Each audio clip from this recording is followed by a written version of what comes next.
यहाँ हमारी कुछ साथी खड़ी हैं और ये एक एनजीओ है। इसके बारे में पहले तो आप ये इनका ज़रा बोर्ड देख लें और फिर तो आपको पता है ना बावे नू तो समझ नहीं आती, तो हम मैडम से भी पूछेंगे। हमारी बहुत अच्छी साथी यहाँ मौजूद हैं। अस्सलाम वालेकुम जी। चलें आपसे शुरू कर देते हैं, कोई थोड़ी सी इन्फो देना पहले हमें इसके बारे में। अच्छा सर, ये हमारी सारी ऑर्गेनिक इकोलॉजिकल ऑर्गेनिक प्रोडक्ट्स हैं जो ये लोग रन कर रहे हैं, और हमारी एनजीओ भी है पौधा ऑर्गेनाइजेशन, जिसका मैं पार्ट हूँ। और ये सारा हम सब ये पौधा ऑर्गेनाइजेशन जो है वो इसको लेके चल रही हैं। और इसमें सर हमारे पास ऑर्गेनिक कॉस्मेटिक सोप्स हैं, जितनी भी कॉस्मेटिक की चीज़ें होती हैं, सोप्स, मॉइस्चराइज़र, लिप बाम, और उसके साथ साथ हमारे पास ऑर्गेनिक पिकल्स हैं, और उसके बाद मस्टर्ड ऑयल है, और एवोकाडो है फ्रेश जो लोकली अब प्रोड्यूस कर रहे हैं। चकवाल से ये बनती है, चकवाल में प्रोड्यूस होती हैं। ये लेमन है, और सारे बाकी चटनी है जो कि ऑर्गेनिक चीज़ों से बनी हुई है, ऑलिव ऑयल से बना है, ऑलिव ऑयल एक्सट्रैक्ट से बना है। और फिर हम पेपर माशी का काम भी ये लोग करते हैं, पेपर रिसाइकलिंग। हाँ, पेपर रिसाइकलिंग का जो है वो फैब्रिक रिसाइकलिंग के भी। अच्छा, आपसे अब हम पूछते हैं तो, क्योंकि ये एक बड़ा ख़ास मैडम ने बड़ी अच्छी चीज़ें बताई ऑर्गेनिक। अब बच्चा जानता है कि ऑर्गेनिक क्या है, यानी कि वो खाने पीने की अशिया जिनमें कोई केमिकल स्प्रे नहीं होता, वो हेल्थी हैं। आजकल इसका रिवाज है। लेकिन ये जो पेपर रिसाइकलिंग है ना, ये पाकिस्तान में नहीं, ये मैंने कोई 20 साल पहले जापान में देखा था, फिर दूसरे मुल्कों में तो मैंने देखा है। ये मेरे लिए भी बड़ा इंटरेस्टिंग है कि पेपर रिसाइकलिंग, इसकी थोड़ी सी हमें मालूमात देना। आप क्या बनाते हैं? ये हमारी एक प्यारी सी बहन खड़ी है। एक तो कहते हैं ना कि इंसान की इस्तेमाल की अशिया जिसमें हम बहुत सारी गड़बड़ करते हैं, जैसे हम शॉपर, रैपर, पेपर ये फेंकते हैं, ये कहाँ जाते हैं, क्या होता है। और दूसरा जनाब, ये मेरे साथ ये प्यारी सी मेरी छोटी बहन खड़ी है, ये है चकवाल की। चकवाल की रेवड़ी तो आपने बड़ी सुनी, पूरी दुनिया में मशहूर है। लेकिन आज ये मुझे और आपको कुछ ऐसी चीज़ें बताने जा रही है जो चकवाल में तैयार होती हैं। और भाईजान लंबी बात नहीं करते हैं, चलें जी आप हमें ज़रा दिखाएँ। आए ये थोड़ा सा हमें बताएं ना, ये क्या है? मैं आपको अपना इंट्रोडक्शन करवा दूँ। मेरा नाम गुलनाज है और मेरा तल्लक चकवाल के गाँव नाड़ा मोगला से है। और ये जो पौधा रिसाइकलिंग सेंटर है, ये पौधा PODA पौधा ऑर्गेनाइजेशन है जो इसको चला रही है। और ये सेंटर 2005 से चकवाल के ही एक गाँव नाड़ा मोगला से स्टार्ट किया गया था, जिसमें कश्मीरी आर्टिस्ट आए थे। उन्होंने हमारे गाँव की बच्चियों, उन खवातीन को जो पढ़ी लिखी नहीं थी, घरों की कुछ मसाइल की वजह से आगे अपनी तलीम को जारी नहीं रख सकी, और उन आर्टिस्ट ने हमारे गाँव की बच्चियों को हुनर दिया, जिसमें ये पेपर साइकिलिंग सिखाई गई। इसके मुख्तलिफ स्टेप्स हैं सर, इसके 18 स्टेप्स हैं, जिससे गुजर के हमारी एक प्रोडक्ट तैयार होती है। छोटे छोटे पीसों में रद्दी कागज़ को काटते हैं, पानी में गीला कर देते हैं। जब ये नरम हो जाता है तो इसका पेस्ट बना लेते हैं। फिर जैसे हमारे पास सांचा होगा वैसे हमारे पास प्रोडक्ट तैयार होगी। ये लकड़ी का सांचा है, रद्दी कागज़ से इसको गुलाफ किए। फिर जो पेस्ट हमने तैयार किया था उसको फुल कवर कर दिए, और धूप में खुश्क करने के साथ साथ जब ये खुश्क हो जाता है तो फिर इसकी कटिंग कर लेते हैं। इससे हम सांचा निकाल देते हैं लकड़ी का, और उसके नीचे हार्डबोर्ड शीट लगा के ऊपर हम चाक मट्टी रेग मार करते हैं। अगर डायरेक्ट कलर लगाएंगे तो वो कलर जज्ब कर लेगा। फिर चाक मट्टी लगाते हैं ताकि ये प्लेन हो जाए। फिर इसके ऊपर ऑयल पेंट से बेस कलर करते हैं। फिर फ्री हैंड इसके ऊपर ट्रेसिंग, शेडिंग और गोल्डन वार्निश फिनिशिंग करके और हमारी पैकिंग तैयार होती है। जहाँ पे आके हमारा एक आइटम तैयार होता है। इसमें हमारे small, medium, large jewellery box हैं, गुलदान हैं, क्रिसमस एग्स बॉल्स हैं, डिफरेंट आइटम हैं सर।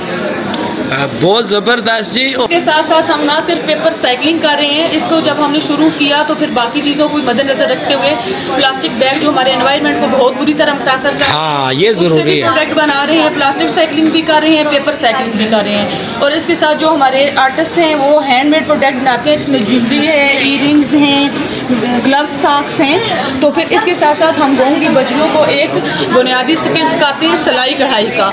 तो फिर सिलाई में भी जो जब सीखती हैं तो उनके जो पीस बच जाते हैं उसको भी रिसाइकल करके हम प्रोडक्ट बना रहे हैं, जैसे पॉकेट डॉल, रैग डॉल, और इस तरह के फैब्रिक मास्क, हेयर बैंड, और छोटे छोटे पीस, मतलब ताकि उनको प्रोडक्ट बनानी आए। और जो वो फैब्रिक के पीस हैं हमारे, वो भी ज़ाया ना हो, उससे रिसाइकल करके हम प्रोडक्ट बना सकें। इसके साथ साथ जब हम प्लास्टिक बैग रिसाइकलिंग कर रहे हैं, पेपर रिसाइकलिंग कर रहे हैं और फैब्रिक रिसाइकलिंग कर रहे हैं। तो फिर हमारा जो टिन रॉ मटेरियल है, जैसे लाइक कैट फूड के खाली बॉक्स, ग्रीन टी के खाली बॉक्स, तो उसको भी पेंट करके हमने ये भी ज्वेलरी के लिए मतलब यूजफुल कोई चीज़ बन जाती है। चीज़ बन जाए जो हमारे एनवायरनमेंट ख़राब ना हो और हमारा एनवायरनमेंट भी बचा रहे उससे।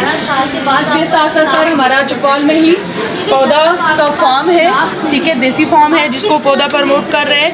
उसमें हमारे फ्रेश लेमन है और वहाँ से दालें, चने और इस तरह की वहाँ मस्टर्ड ऑयल और ये वहाँ से हमारी प्रोडक्ट्स तैयार होती हैं। और इसके साथ हमारा एक प्रोजेक्ट है ऑलिव बेस पे बनी हुई प्रोडक्ट्स देसी, जिसमें ऑर्गेनिक है, इसमें कोई केमिकल इस्तेमाल नहीं होता।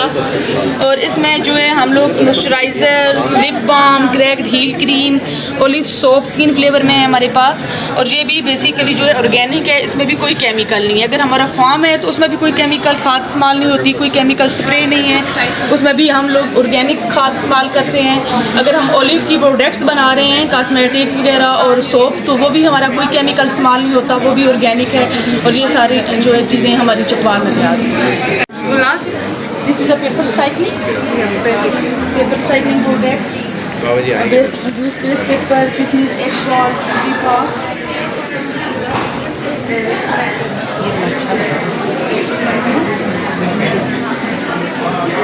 अस्सलाम वालेकुम, मेरा नाम अरूज फातिमा है। मैं पौधा पाकिस्तान के साथ काम करती हूँ। हमारी ऑर्गेनाइजेशन जो है वो बेसिकली वुमेन राइट्स पे काम करती है और रूरल वुमेन राइट्स के ऊपर काम हमारा मेन फोकस होता है। इसके अलावा हमारी एक एनुअल कॉन्फ्रेंस होती है जिसके अंदर हम तमाम रूरल वुमेंस को पूरे पाकिस्तान में से बुलाते हैं और वो अपनी अचीवमेंट्स, अपने एक्सपीरियंसेस बताती हैं, चैलेंजेस बताती हैं और जो इश्यूज़ होते हैं वो हम बताते हैं ताकि गवर्नमेंट ऑफिशियल्स तक ये बात पहुंच सके और वो उनके इश्यूज़ को सॉल्व करने में काम कर सकें। जैसा कि हमारा एक प्रोजेक्ट है रिड्यूस अर्ली मैरिजेस का, उसके लिए हमारा न्यू इनिशिएटिव ये है कि जिस तरह सिंध में एक उम्र रखी है 18 साल की उम्र का लड़का और लड़की होना चाहिए शादी करने के लिए, इस तरह हम चाहते हैं कि पंजाब में भी इसी तरह वो 18 साल उम्र रखी जाए। क्योंकि पंजाब में ऐसा नहीं है, पंजाब में 16 साल की उम्र रखी गई है, तो हम चाहते हैं कि ये बिल पास कराया जाए कि 18 साल की उम्र जो है वो लड़का मैरिज यानी कि 18 साल की बच्ची कम से कम होनी चाहिए और लड़का भी 18 साल का होना चाहिए। ये बहुत छोटी एज में शादी ना करें। जी, बहुत छोटी एज में शादी ना करें। 16 और 17 साल या 15 साल का लड़का या लड़की बहुत छोटे होते हैं। अच्छा, आप चूँकि एक गवर्नमेंट लेवल पे तो आप सब लोग काम करते रहते हैं, आपके एनजीओ भी कर रही है, तो आप कोई प्यारा सा मैसेज उन लोगों को जो ये वीडियो देख रहे हैं, स्पेशली जो हमारे घरों में माएँ बहनें देख रही हैं, तो उनको आप क्या मैसेज देंगे कि बच्चों की शादी के लिए कोई अपनी तरफ से प्यारा सा मैसेज दें कि थोड़ा इनको बड़ा तो होने देना। जी बिल्कुल, मैं ये कहना चाहती हूँ उन सब लोगों को कि जब तक एक बच्चा या बच्ची जब तक इंडिपेंडेंट नहीं होते या जब तक रिस्पॉन्सिबिलिटी उठाने के काबिल नहीं होते तब तक उनको शादी के रिश्ते में नहीं डालना चाहिए। क्योंकि जब तक एक बच्चा या बच्ची अपने पाँव पर खड़े नहीं हो सकते, रिस्पॉन्सिबिलिटीज़ को संभाल नहीं सकते, वो अपनी ज़िंदगी किस तरह एक स्मूथ वे में गुजार सकते हैं।